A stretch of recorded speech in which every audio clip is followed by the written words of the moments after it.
Hello, Pete. This is Dimitris calling from Metal KAOZ in Chicago. How are you? Well, pretty good. Well, it's really winter here. We had a lot of snow, unusually lots of snow here in Hamburg. Usually in the wintertime we get a little snow, but this year it was really insane. We had like 30 or 40 centimeters of snow. Really felt like being in a mountain resort or something like this. Now Well, things are getting better. And I mean, snow in the big city, it's not always fun, to put it like this. oh, it's not. It's not. And being in Chicago, I mean, right now we have something like minus 15 Celsius, and we Yeah, have that's cold. also snow. So I feel you, man. I feel you. Um, I have to ask, what was the motivation to record the full covers album? Well, I mean, it started all off with I think the initial track was back in the days on the Condition Red album, Mhm. "Crazy," the version of the metal version of the Seal hit "Crazy," um, and well, it's this transmogrification from pop to metal worked out really nice on Condition Red, and ever since fans keep asking me if I don't want to do an entire cover album with covers only, and I always thought, wow, maybe it's a little bit too much. And also, I didn't, we did a lot of cover versions on Iron Savior albums, but it's mainly rock or metal covers, Right. Mhm. and with Seal, and I think we did one other on the Rise of the Hero. I think we did Dance with Somebody from Mondo Diao, and that also worked out really good. And so I was sneaking into this idea slowly but surely, And by the time now, I felt confident, and I had good ideas, and I couldn't imagine very well how to transform the songs that I had in mind that I wanted to do into what you now find on awesome anthems of the galaxy. Absolutely. So I have to ask, Crazy, the seal cover, was it used in an HBO show? Yeah, actually, it was. A couple of years ago, I got a phone call and an email. People asking me. It must have been somebody working there who was in charge, who was obviously an Iron Savior fan. So what was the show? I could not find that information. Oh yeah, man, I forgot, to be honest. that's I that's have I have to look it up. It was a. I think it was a cartoon soap, or a little bit like South Park stuff like that. So it was. okay. Well, that's fine. So it was not That's exactly like Friends or so, but Friends. Come on, man. no, yeah, no, it wasn't really. It wasn't a classic sitcom. It was something with some bite, to it. Okay, good. So after finishing the Reforged series, how did you make mentally? How did you make the transition from writing and re-recording Iron Savior metal songs to something like pop songs, right? Working on pop songs. Well, I mean, actually working on the Reforged album, of course, it's a different thing because it's my own songs. But on the other hand, also, even though it's my own songs, I didn't record them exactly one to one like I did 25 years ago or Of even course. 30 years ago or so. Of course, I recorded them the way I really think they should be today, Mhm. like up to date. And so if you listen to Reforged, there are some small changes here and there in the arrangement, also in the instrumentation and stuff like that. Not too dramatic, but the songs grew a little bit during the years. And that was maybe a little training for how to transform things. Yeah. And so for me, I think the initial idea actually was to do Relax. Relax, I had in mind. I wanted to put this on the next Iron Savior studio album as a cover version. And so that was the basic idea. And then I had another idea. Oh, maybe you could do this one. We could do that one. Blah blah blah blah blah. And then also the record company said, "Pete, why don't you just do it and do an entire album?" And I said, Okay. "Okay, Well, okay." Then I just do it. so how did you pick the songs though? Because we are talking about a decade right? That had absolutely amazing songs. Even though Yeah, it's that's not metal, those were amazing. And everybody will sing to those melodies, even though in some cases they don't even know who was the original artist. exactly. And yeah, I mean, I'm a child of the '80s, obviously, not only in terms of metal, also in terms of pop, and so that is my favorite, time where to pick Mhm. stuff from. The '90s are okay as well. There's some stuff in the '70s, but well, I mean, I was born in the '80s, and when I listen to Aha or whatever, or Relax, or all Yep. the stuff that is on there, that is my, that is my youth, my childhood. This is where Pete was cool and a young man and stuff like that. And so that was obviously that it would be from the '80s, and um, of course, the Spotify counts also came in. Oh, okay. So I was looking at the top, I think top 200 of Spotify or streaming, because that of course is something that I really want to do with this album. Of course, I want to reach out to people who are probably not the classical metal listeners, Mhm. and maybe if they come across it, Iron Savior version of, let's say, Phil Collins or Piet Sielck or whatever, and they start listening to it and they say, "Oh wow, that sounds nice. That sounds cool." Don't even the original artist, but and so let's see how it comes with the streams and the success of this one. Of course, I'm not doing it for the money, but on the other hand, yes, I do it for the money. First of all, you said something when Pete was cool. You are still cool, man. No, Come on. yeah. Come on, please. And to my mind, I had Today I'm sophisticated. Today I'm sophisticated. And with 18, I was cool, but not really. okay, if you say so. But to my mind and to many metalheads' minds, you are still cool. That's that. And in my mind, I had it kind of in reverse. I was thinking that by introducing a power metal band like Iron Savior, these tunes to maybe some younger metalheads, they will appreciate something different other than metal. But you said it in the other way around. But both ways work, right? Both ways will work. I mean, also younger metal fans who probably, as you just said, don't even know who Pia Sadora is or Phil Collins. Mm-hmm. And but they know the songs. It's I have well, my daughter is young, and my youngest daughter, she just turned 20, and friends of her, I played, of course, the stuff, and let's say, I mean, they know quite a lot. There are some songs where they never heard before, but most of the songs they know. But of course, they can't name the artist, the original artist, because that's. But I mean, a song like "Take on Me," it's impossible that you never have heard it if you live on Earth. It's completely impossible. You must have heard this song, if you like it or not. Well, Same goes for I same cannot. goes for Forever Young. Forever Oh, Young. It's impossible to have not heard of Forever Young. and you have separate ways from Journey. I guess you're trying to reach out to the US too, right? Not so much actually. Okay. It was really just my favorite songs. And to be honest, and even if you kill me now, this song from Journey, I really didn't know. Really? Really. Come on, man. I don't Yeah. believe that. Yeah, but the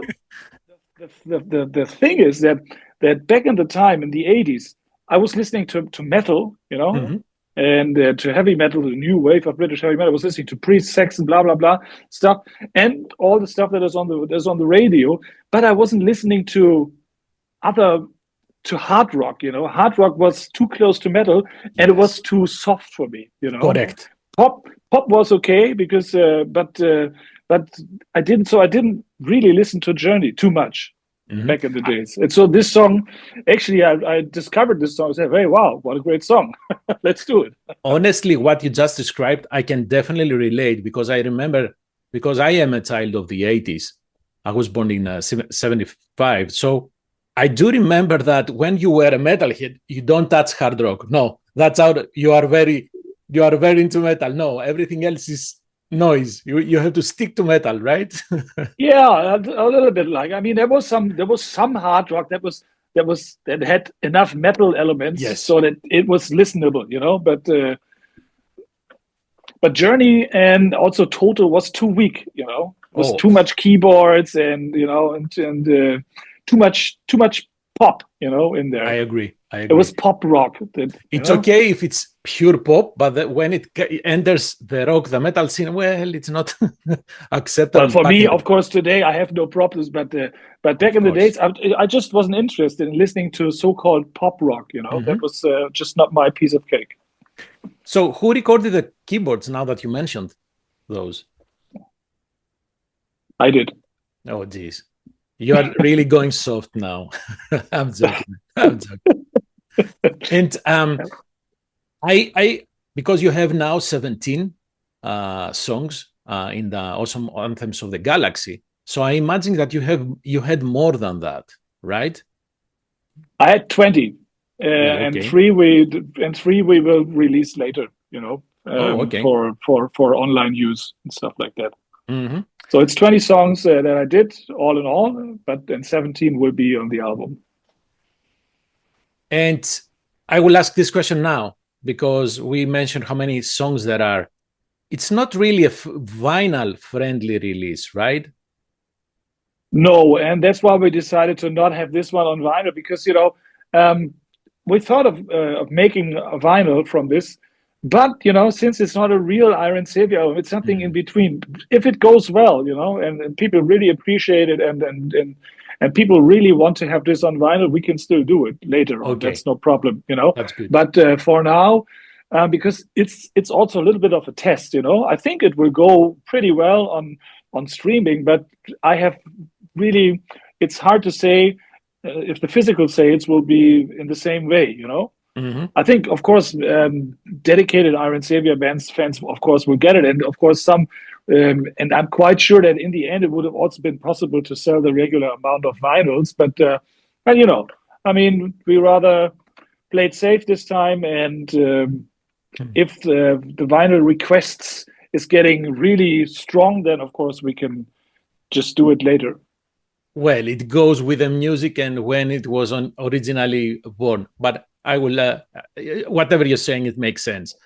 It would, yes, of course. I'm not saying there's always both kinds, two sides of the coin. Yes, Of course, absolutely. there are many, many reasons to make a vinyl. I also had said, okay, well, let's make a really super cool vinyl. It's like make a picture this and stuff like that, so that it's really something worthy that you get. Right. But maybe this is something that happens for the upcoming 30th anniversary album. Oh, okay. You are pinging my interest. I will hold that. I will hold you to that. So when you were working on these covers, how did you stop yourself from not over metalizing the songs? Ah, that's hard to say. I mean, as you were a child from the 80s as well, of course, every song has its own vibe, Mm. and the way you feel it means something. You have memories go along with the song, with most of the songs I have some memories, because um, and for me, every song has a special vibe to it, and that's what I try to do to catch this vibe, and to don't overdo it, just don't go too far Mm. away and make it, Okay. something completely different. Um, that's how I usually work with cover versions in general. Of course, I try to create something new, especially when it's about covers like from a different genre, like with the autumn anthems. Um, and I always try to create something new, but pay respect to the original as well. So it's sometimes it's kind of hard to balance this out, but I think it worked out pretty good on the awesome anthems. I'm It really definitely happy with did. this album, I must say. And I I actually like didn't how I oh, didn't go. expect it to be that good. To I have to be honest. And I like how your vocals fit all these songs, and some of those were sung by a woman, right? And you still have you have managed to adapt your vocals, and if you don't mind my saying, you still carry the Iron Savior character there. So that to me is very important. That was important to me, that I don't try to, let's say, copy Phil Collins, and try to sing like Phil Collins. It's no. It's of course I always wanted to sing like Pete. For me, it was, the composition was there, and I was always then, and the task was to do it like I would do it when this is an Iron Savior song, So I added all the trademarks. It's you have the choir vocals, you have the harmony vocals, you have the lead guitars, of course, the distorted power metal guitars and stuff like that, the powering drums, and the way to how to arrange these things, and so that you don't end up with an overkill. Yeah. For example, imagine like a song like "Take on Me" with a complete double bass. That's too much. The same thing. Yeah. That's too much. Of course, it's tempting to do it, but it's too much. Then you are too far away from the original, for my taste. Now I want to hear "Take on Me" with double bass drum. Now, you put the thought in my mind. This is a kind of difficult question. Why do you think those songs are still with us? Because I feel that nowadays we don't see that many songs that can stick, no matter what is your music taste. You still love these songs. So why we stop making these type of songs nowadays? Well, I think one of the reasons definitely is that these songs, they come from a decade where, of course, there were already drum computers existing, but a lot of the music was composed by hand, by human beings, by the heart, and not only by. Today people are doing beats and stuff like that, which means they grab a loop from here, they grab something from there, mix it together, and bam, there's the song. It's okay to do that, but it's not really my piece of cake, to be honest. And I think back in the 80s, so much was happening, so much, also musically wise, so much was happening. There were so many good songs and so many, great songwriters who wrote all these songs that even 3 decades later, there never has been a decade that can catch up with the 80s, to be honest, in my taste. The 90s had some good hits as well, but the 2000s, every once in a while there's something,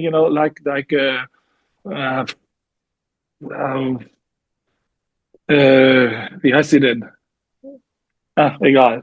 I don't know. I don't even know it. Even if it is difficult to name, right? If I want to name something from not the 80s, it does not come to my mind now. Then Yes. Of course when I hear it, it's this and this, blah blah blah. But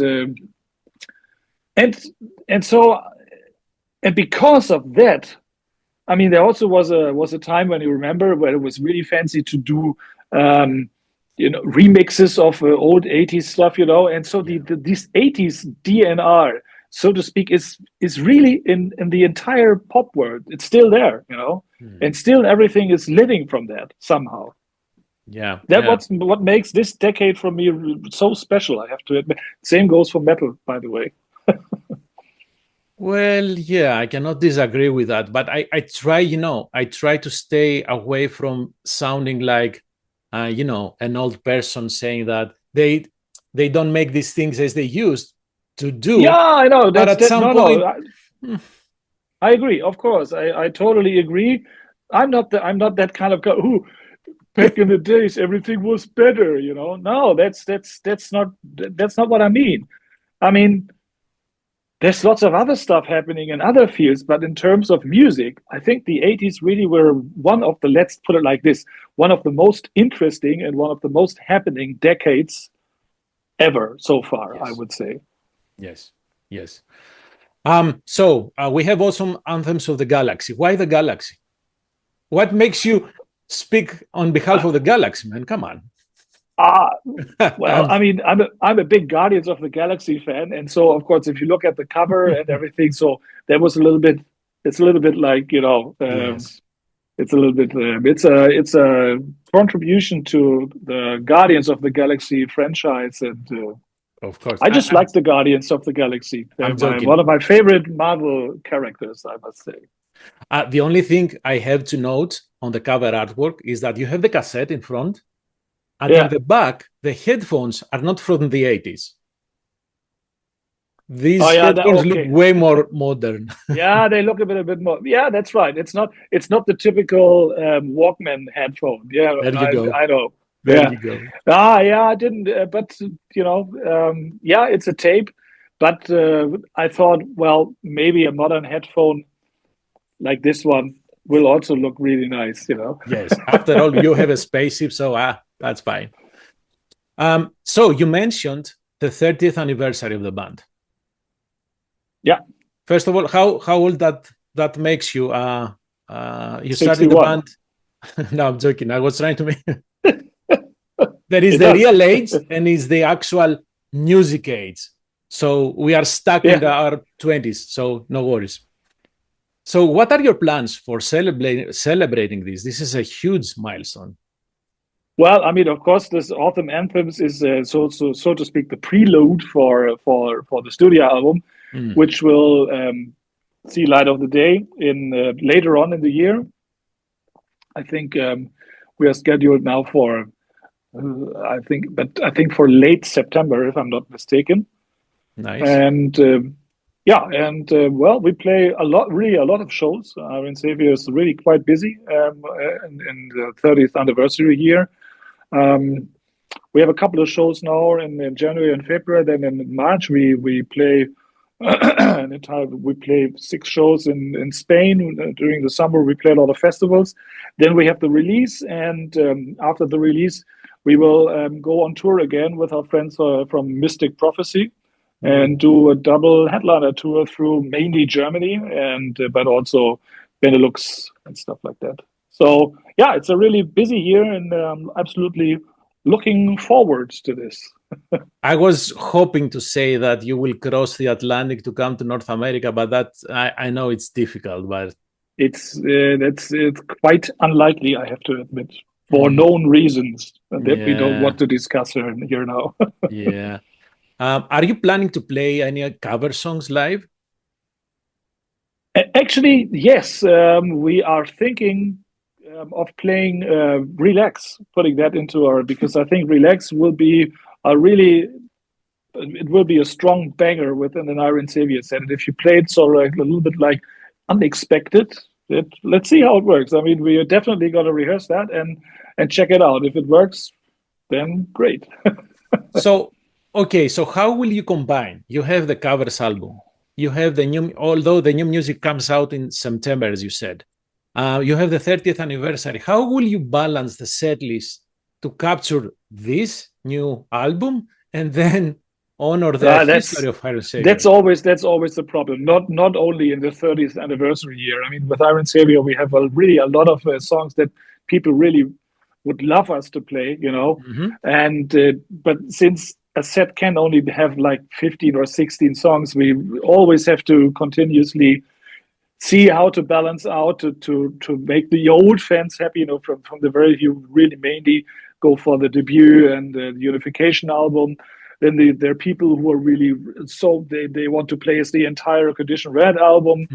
And there are also people that only want to hear stuff from the landing, and so it's for me it's a little bit like 1/3 from the first 10 years, 1/3 from the mid 10 years, and the last third from the past 10 years or so.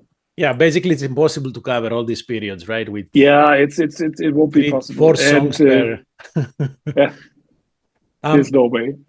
So I imagine that you have already started working on the upcoming album, right? Absolutely, yes, of course.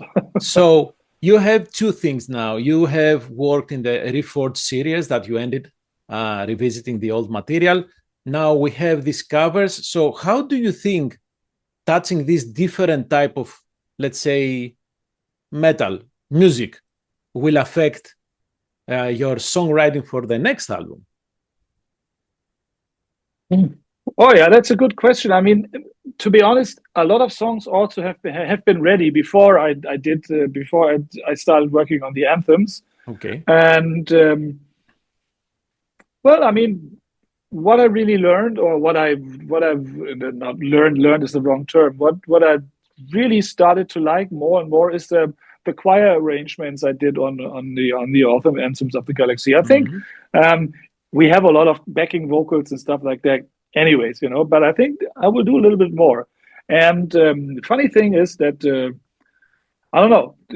During the years, my voice changed. I can sing incredibly high by now. I don't actually know why that is the case, but actually, I can hit higher pitches than ever before, even higher than on the debut album, and that of course opens up possibilities to do different choir stuff. When you have this really high stuff up there, that of course sort of hurts, but it what makes this the backing vocals really cool.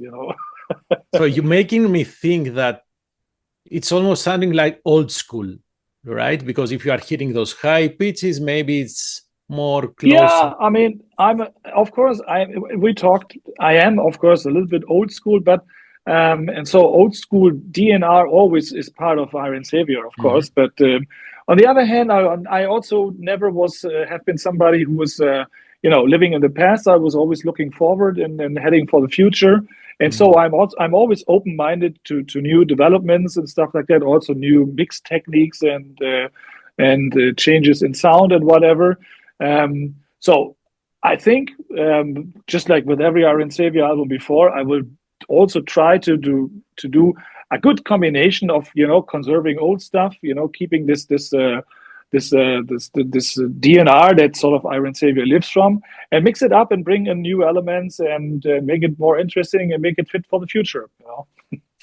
Are you thinking writing a song that will be a tribute for the 30 years, something like that captures the essence of Iron Savior?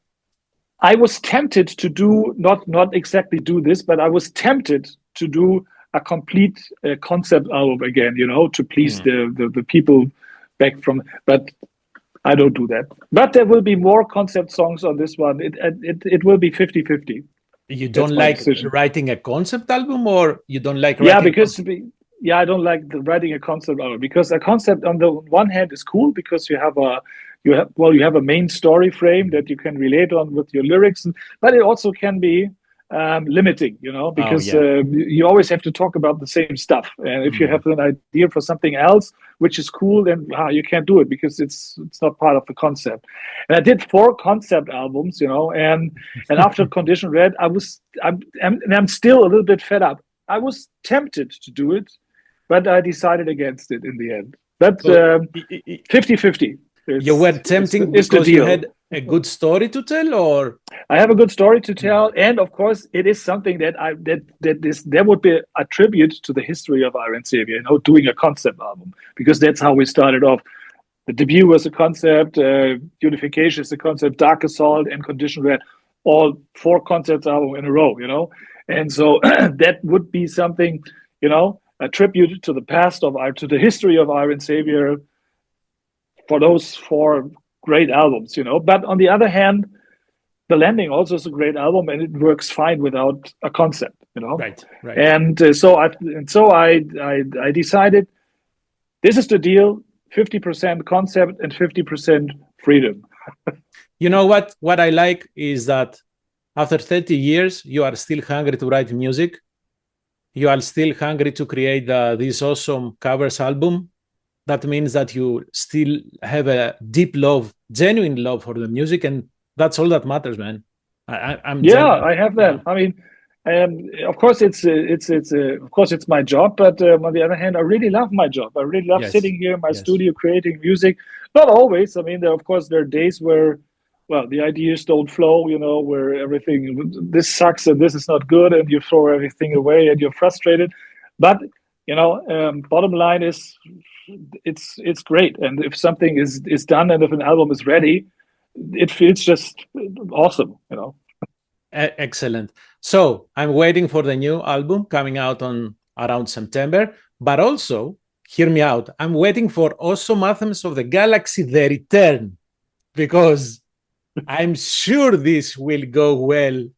This album will go well. So be ready to release another one with covers. All right. Okay, then? We'll do so. We'll do so. Okay, my friend. Thank you very much for your time, Pete. It was lovely seeing you. Thank you Stay for supporting safe, us. healthy, and hopefully, I don't know, sometime Iron Savior will come here in Chicago. Never say never. And nothing is forever, as you know. There you go. Thank you very much. Okay, my friend. Bye-bye. Bye-bye.